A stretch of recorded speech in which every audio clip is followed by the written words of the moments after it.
Hello everyone, देखिए next topic करते हैं। एंगल ऑफ फ्रिक्शन और एंगल ऑफ रिपोज के बारे में पढ़ेंगे। एंगल ऑफ रिपोज को हम स्लाइडिंग एंगल भी बोलते हैं, ठीक है। तो सबसे पहले देखो, एंगल ऑफ फ्रिक्शन में क्या कहते हैं, the angle which the resultant of the limiting friction and normal reaction, मतलब लिमिटिंग फ्रिक्शन और नॉर्मल रिएक्शन का रिजल्टेंट वो किसके साथ एंगल बनाता है, नॉर्मल रिएक्शन के साथ। वो एंगल कौन सा होता है, एंगल ऑफ फ्रिक्शन। देखो डायग्राम से समझते हैं। देखो जैसे ये एक सरफेस है और इसके ऊपर ये एक ऑब्जेक्ट है, क्लियर, समझ रहे हो। अब आपको पता है इसमें हम फोर्स को अप्लाई कर रहे हैं इस साइड, ठीक है, अप्लाइड फोर्स इस साइड लगा रहे हैं, लेकिन अभी ये मूव नहीं हो रहा, ठीक है, जस्ट बिगेन टू मूव हुआ है। जस्ट बिगेन टू मूव का मतलब क्या होता है, एक तो होता है प्रॉपर मूव होना शुरू हो गया, हम फोर्स लगा रहे हैं, अब जस्ट मूव होना शुरू हुआ। उस टाइम पे आपको पता है जो यहाँ पर जो फ्रिक्शन होता है वो क्या होता है, मैक्सिमम स्टैटिक फ्रिक्शन होता है, जिसको हम क्या बोलते हैं, एफ मैक्स, और इसको हम लिमिटिंग फ्रिक्शन भी बोलते हैं। ये सब आपको पता है, ठीक है। तो ऑब्वियसली बात है, यहाँ इनके जहाँ ये कांटेक्ट हुआ है वहीं पर ये आपका फ्रिक्शन आता है, क्लियर है। अब देखो यहाँ पर हम बात करें, इसका वेट डाउनवर्ड लग रहा होगा जो कि होगा कितना, mg, और इसका जो अपर होगा वो क्या होगा, नॉर्मल रिएक्शन। वो कैसे हम करेंगे इसमें, इस तरीके से, ये है नॉर्मल रिएक्शन r। कितनी बात समझ में आई है। अब जो एंगल है वो उसने क्या बोला है, देखो अगर हम यहाँ से इसको बना दें इस तरीके से, ये हमारा क्या हो गया, लिमिटिंग फ्रिक्शन।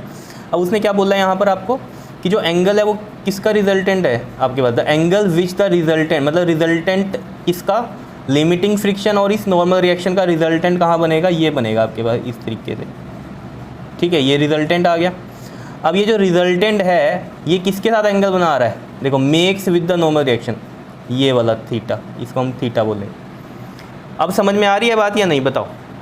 तो ये क्या है हमारे पास, रिजल्टेंट है किसका, आर का और एफ एस मैक्स का। क्या इतनी बात क्लियर है या नहीं है, बता दो। तो अब डेफिनेशन दोबारा से पढ़ लो, क्या कहता है, the angle which the resultant, कौन सा एंगल, जिसमें resultant of limiting friction and normal reaction, resultant ये है किसके बीच का है, ये लिमिटिंग फ्रिक्शन और नॉर्मल रिएक्शन का, makes with the normal reaction. तो रिजल्टेंट जो है वो किसके साथ एंगल बना रहा है, नॉर्मल रिएक्शन के साथ, और ये रिजल्टेंट किसका है, लिमिटिंग फ्रिक्शन और नॉर्मल रिएक्शन का रिजल्टेंट है। क्या इतनी बात क्लियर है या नहीं है, बताओ, समझ में आई कहानी या नहीं, ठीक है। इसमें हम इसको इस तरीके से कर लेते हैं। यहाँ पर देखो ज़रा, इसको अगर हम नाम दे दें, ये देखो ये हमारा O पॉइंट हो गया, और ये वाला A पॉइंट हो गया, और ये वाला B। तो ये वाला ट्रायंगल देखो ज़रा, अगर आप देख पा रहे हो इसमें, ये वाला ट्रायंगल OAB में देखो ज़रा, यहाँ पर अगर हम tan थीटा निकाल लें, क्या निकाल लें यहाँ से, tan थीटा क्यों, देखो tan थीटा अगर हम देखें इससे, तो ये होता है परपेंडिकुलर अपॉन में बेस।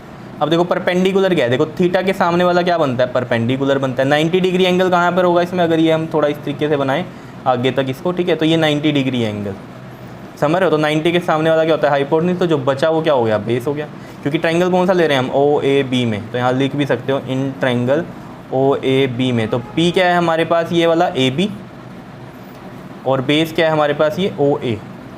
तो यहाँ से देखो tan theta is equal to में AB की वैल्यू क्या है यहाँ पर, देखो ये FS मैक्स है, तो ये भी FS मैक्स ही होगा, यानी कि लिमिटिंग फ्रिक्शन होगा, ये होगा। और OA क्या है हमारे पास, ये रिएक्शन, नॉर्मल रिएक्शन, तो ये हमारे पास क्या आ गया, R आ गया। क्या इतनी बात क्लियर है, समझ में आया।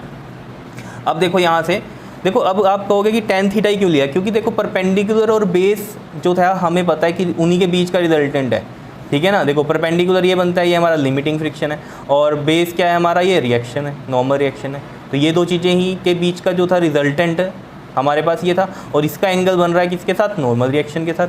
तो जो चीज़ें हमें पता है वही तो हम यहाँ पर लिखेंगे, समझ रहे हो बात को या नहीं, क्लियर है। अगर मान लो ये वाला होता हमारे पास, ये वाला हाइपोटेन्यूज, तो ये तो रिजल्टेंट था, क्या था, ये तो रिजल्टेंट था, समझ रहे हो बात को। तो इस तरीके से आपने लेना है यहाँ पर tan थीटा, ठीक है, और थीटा क्या है हमारे पास, एंगल ऑफ फ्रिक्शन है, याद रखना, ठीक है।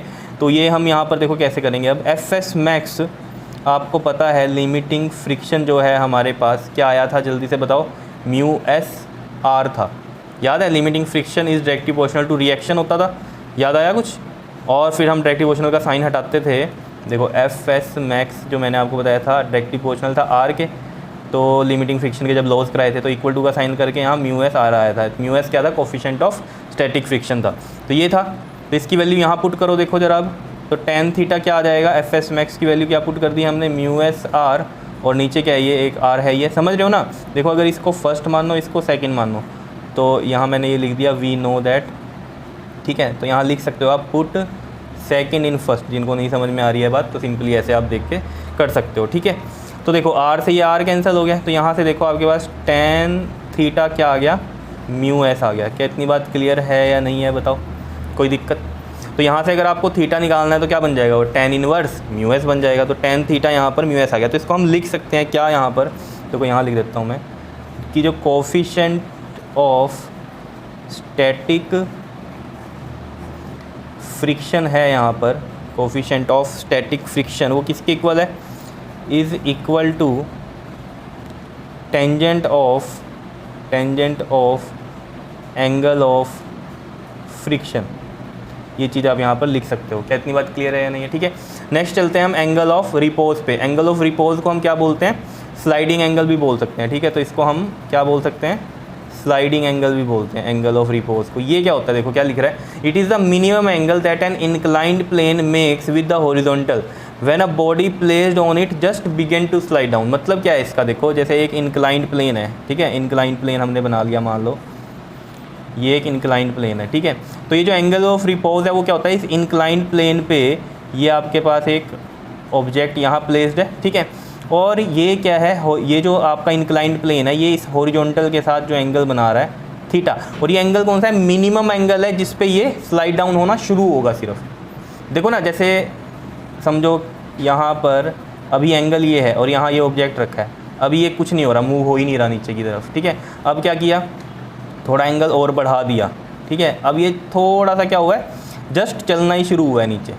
तो ये जो मिनिमम एंगल होता है जिसमें ये स्लाइड डाउन करता है ऑब्जेक्ट नीचे की तरफ, तो वो क्या होता है, एंगल ऑफ रिपोज होता है। क्या इतनी बात क्लियर है या नहीं है? जस्ट क्या होता है, स्लाइड होना शुरू होता है, तभी लिख रखा है देखो, it just begins to slide down.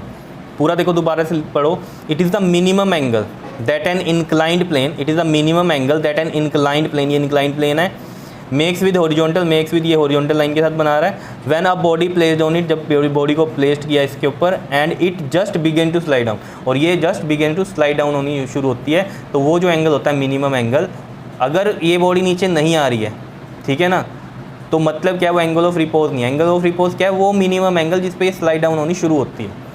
Clear है इतनी बात या नहीं, बताओ ज़रा, समझ में आ रही है कहानी, ठीक है। अब देखो इसमें हम ये भी कैसे फाइंड आउट करेंगे। अब यहाँ जैसे थीटा, मैंने ऊपर भी थीटा लिया था ना एंगल ऑफ फ्रिक्शन, तो मैं इसको थीटा की जगह क्या ले लेता हूँ, फाई ले लेता हूँ, कोई इसमें परेशानी तो नहीं है, ठीक है। अब देखो आपको इसके अंदर पता है कि इसमें जो डाउनवर्ड लगता है आपका पास, वो वेट लगता है, ठीक है, वेट डाउनवर्ड लगता है, तो वो इस तरीके से लगेगा, ये mg, ठीक है। अब ये mg डाउनवर्ड लग रहा है, क्लियर। अब इसमें हमें पता है कि ये जो होगा आपका mg दो पार्ट में डिवाइड होगा, क्योंकि इसके दो कंपोनेंट बनेंगे, because it is a weight, weight क्या है हमारी, फोर्स है, वेक्टर क्वांटिटी है, तो ये दो कंपोनेंट में डिवाइड होगा। यहाँ पर देखो, एक ये इसका बनेगा और एक इसका ये बनेगा, बिल्कुल समझ रहे हो, ये क्या है, इस लाइन के बिल्कुल एक परपेंडिकुलर और ये इसके साथ। अब अगर ये एंगल फाई है तो याद रखना ये भी एंगल क्या होगा, फाई होगा, और इस पर एक नॉर्मल रिएक्शन ये इस तरीके से लगेगी यहाँ। पहले तो हम क्या कर रहे थे, ऊपर वाले केस में देखो, अगर आपको याद हो ये हॉरिजॉन्टल प्लेस था, तो mg के ऊपर ही नॉर्मल रिएक्शन लग गई थी r। अब यहाँ mg तो लगेगा डाउनवर्ड, डाउन टू अर्थ, समझ रहे हो, तो अर्थ तो ये है एक हॉरिजॉन्टल प्लेस को अगर कंसीडर करें, समझ रहे हो। तो ये नॉर्मल जो रिएक्शन है ये कहाँ लगती है, ऑब्जेक्ट के ऊपर ही नॉर्मल लगती है, तो ऑब्जेक्ट का नॉर्मल तो यही बनेगा, नॉर्मल मतलब 90 डिग्री, और उसके बिल्कुल नीचे ये जो कंपोनेंट होगा ये क्या बन जाएगा हमारे पास, mg cos फाई बनेगा, और ये वाला कंपोनेंट बनेगा जो वो क्या बनेगा, mg sin फाई। mg क्या हो गया, दो कंपोनेंट में डिवाइड हुआ, mg cos फाई और mg sin फाई। आपको पता है जहाँ फाई होगा, जैसे यहाँ फाई मतलब कोई भी एंगल है, एंगल जहाँ होगा जिसके साथ बनेगा वो cos वाला बनता है, और जिसका एंगल नहीं बनता वो sin वाला बनता है, ये तो पता ही होगा आपको। अगर आपको याद हो, मैंने इस तरीके से बताया था आपको, जैसे ये एक वेक्टर है कोई, ठीक है, मान लो a वेक्टर है, ठीक है, ये एंगल थीटा है, तो a दो कंपोनेंट में डिवाइड हो जाता है, ये हमारे पास a cos थीटा और एक ये वाला कंपोनेंट a sin थीटा। तो वही किया, थीटा जिसके साथ है वहाँ cos लग गया, और जहाँ थीटा नहीं है वहाँ sin लग गया, तो वही किया, ये mg था, दो कंपोनेंट में डिवाइड किया इस तरीके से, ये mg cos फाई और ये क्या बना हमारा mg sin फाई बना, ठीक है। अब ये फाई एंगल कैसे है, ये मैंने बहुत बार बताया हुआ है आपको। देखो खुद सोचो आप, ये है हमारे पास इस तरीके से है, ठीक है। देखो ये एंगल पता है हमें, अगर ये थीटा एंगल है तो देखो इसके परपेंडिकुलर लाइन, इसके परपेंडिकुलर लाइन, और एक इसके ऊपर एक परपेंडिकुलर लाइन, ऐसे इसके ऊपर एक परपेंडिकुलर और इस लाइन के ऊपर ये परपेंडिकुलर, तो दो लाइनों के बीच का जो एंगल होता है तो उनके परपेंडिकुलर के बीच में भी वही एंगल होता है, जैसे यहाँ पर देखो ये दो लाइनें, इनके बीच का एंगल फाई है, ठीक है। अब इस लाइन के ऊपर परपेंडिकुलर क्या है, ये है, ठीक है। इस लाइन का परपेंडिकुलर ये है और इस लाइन का परपेंडिकुलर ये है। अगर इसको ऐसे नीचे करो तो ये परपेंडिकुलर आता है। तो इन दो लाइनों के बीच का जो एंगल है वही क्या होगा, उनके परपेंडिकुलर्स के बीच का एंगल होता है, तब ये फाई आया है। क्या इतनी बात क्लियर है या नहीं है, बताओ, समझ में आया? ठीक है, क्लियर है इतनी बात, बताओ, कोई परेशानी इसके अंदर? तो अब यहाँ पर हमें पता है अगर ये जस्ट स्लाइड डाउन नीचे आना शुरू हुआ है तो इसके मोशन इधर है, तो इसके अपोजिट में क्या लगता है, फ्रिक्शन। और कौन सा फ्रिक्शन होगा, ये लिमिटिंग फ्रिक्शन होगा, बिकॉज उसने कहा जस्ट स्लाइड डाउन हुआ है।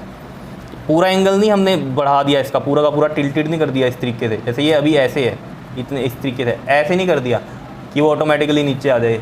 अभी क्या हुआ है, आपके पास ये था जैसे मान लो इंक्लाइंड प्लेन, अभी नहीं हो रहा है, ऑब्जेक्ट नीचे नहीं आ रहा, फिर और किया और किया और किया, नहीं किया, जैसे ही ये एंगल पे आए तब क्या हुआ, ये ऑब्जेक्ट नीचे आना स्टार्ट ही हुआ है। तो यानी कि जस्ट स्टार्ट वाला होता है वो क्या होता है हमारे पास, लिमिटिंग फ्रिक्शन होता है, यानी कि स्टैटिक फ्रिक्शन की वो मैक्सिमम वैल्यू होती है जिस पे वो जस्ट स्लाइड डाउन होना शुरू होता है। और ये मोशन इस साइड है तो अपोजिट में होगा इसका फ्रिक्शन।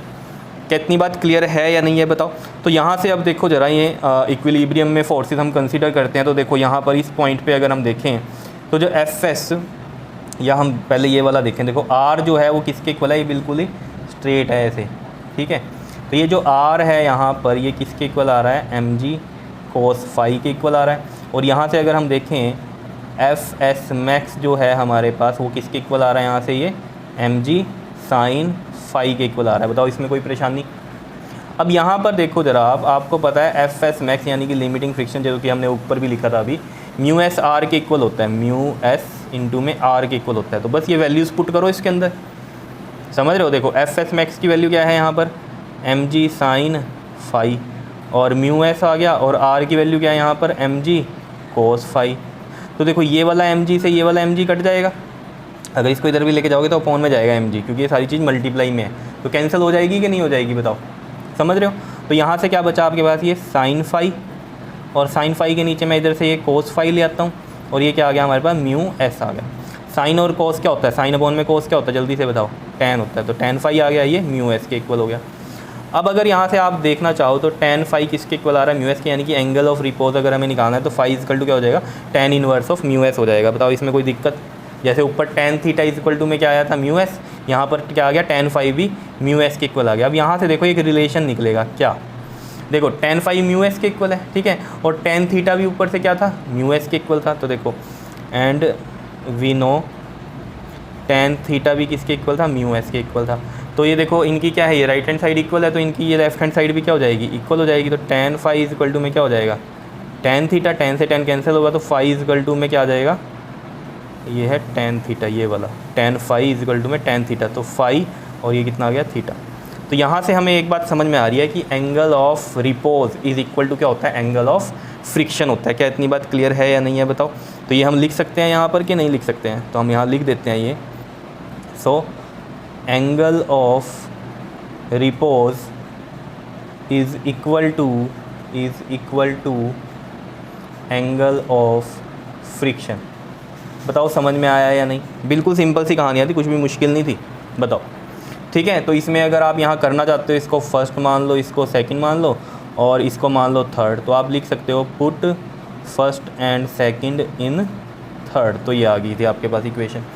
क्लियर आया समझ में।